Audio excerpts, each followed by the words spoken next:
رہا تھا کہ ہزاروں سال نرگس اپنی بے نوری پر ہوتی ہے، بڑی مشکل سے ہوتا ہے چمن میں دیدہ ور پیدا، جرنیل کو راتوں رات نہیں بنتے، جرنیل بننے کے لیے 32 سال سے زائد کا عرصہ لگتا ہے، اور پورے پاکستان کے چپے چپے کے پہرے دینے کے بعد اور مختلف انتہائی حساس پوسٹوں پر اس ملک اور قوم اور وطن کی خدمات سر انجام دینے کے بعد اور عسکری یونیورسٹیوں میں اعلیٰ پوزیشنیں حاصل کرنے کے بعد اور پھر قوم کا کروڑ ہار روپے، یعنی 1 کروڑ نہیں کئی کروڑ لگتے ہیں ایک جرنیل کو یا ایک فوجی کو جرنیل بنانے کے لیے، تو جنرل سرفراز علی صاحب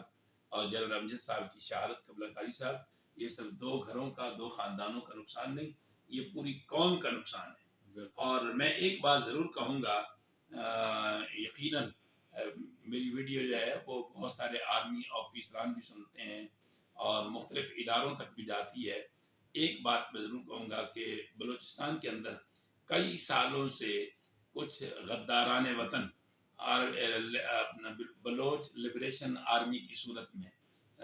افواج پاکستان کے ساتھ اور پاکستان کے ساتھ برسر پیکار ہیں۔ ان علاقوں میں اتنے بڑے منصب پر فائز جرنیل صاحبان کو اکیلے ہیلی کاپٹر میں نہیں جانا چاہیے تھا، ان کے ساتھ ایک سیکورٹی ہیلی کاپٹر ضرور ہونا چاہیے تھا، اور ہر حادثہ آنے والے وقت کے لیے بہت سارے اسباق چھوڑتا ہے۔ میں جنرل باجوہ صاحب سے، آرمی چیف سے، D G I S I سے اور دیگر جو جنرل آپریشن ہیں میجر جنرل، ان سے درخواست کروں گا، اپیل کروں گا کہ جن علاقوں کے اندر ملک دشمنوں کے ساتھ نبرد آزمائی ہو رہی ہے، افواج پاکستان کی اعلیٰ کمان اگر ان علاقوں میں جاتی ہے تو ان کی سیکورٹی کا انتظام ضرور کیا جائے۔ مگر اس بات پر بھی میں جنرل سرفراز علی کو سلام پیش کروں گا کہ وہ ان تمام خطرات کے باوجود سیلاب کے اندر ڈوبنے والے بچوں اور سیلاب کے اندر بہہ جانے والے وہاں کے مقامی لوگوں اور ان کے ہونے والے نقصانات کو کا خود جائزہ لینے کے لیے میدان کارزار میں تھے۔ اب بھی اگر کوئی بدبخت اس فوج کے متعلق بکواس کرتا ہے تو اس کتے کو اب احساس ہو جانا چاہیے کہ فوج کے جرنیل اے سی اور ٹھنڈے کمروں میں بیٹھ کر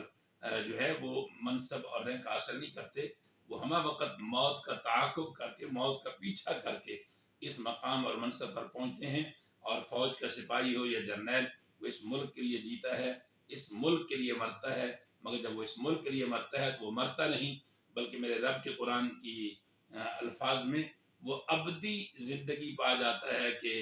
اللہ نے قرآن پاک میں فرمایا کہ بل احیاء ولکن لا تشعرون، جو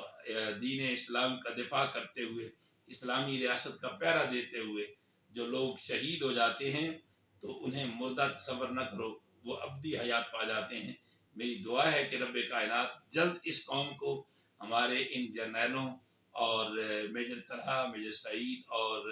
نائک مدثر اور ایک اور جو جوان ساتھ ہے، ان کی بازیابی کی خبر اللہ پاک عطا فرمائیں۔ ابھی خبر آ جائے کہ ہیلی کاپٹر خرابی کی وجہ سے فلان جگہ پر اترا تھا اور وہاں سے رابطہ ہو گیا، اللہ نہ کرے کہ ان کی شہادتوں کی صورت میں ملک کسی بڑے نقصان سے دوچار ہو۔ میری اس افواج پاکستان کے ہر سپاہی کے لیے، ہر کمانڈر کے لیے دعا ہے اللہ ان کو سلامت رکھے، کیونکہ ان کی سلامتی سے میری اور آپ کی ناظرین سلامتی ہیں۔ اللہ پاک فوج کی حفاظت فرمائے، اور ان لاپتہ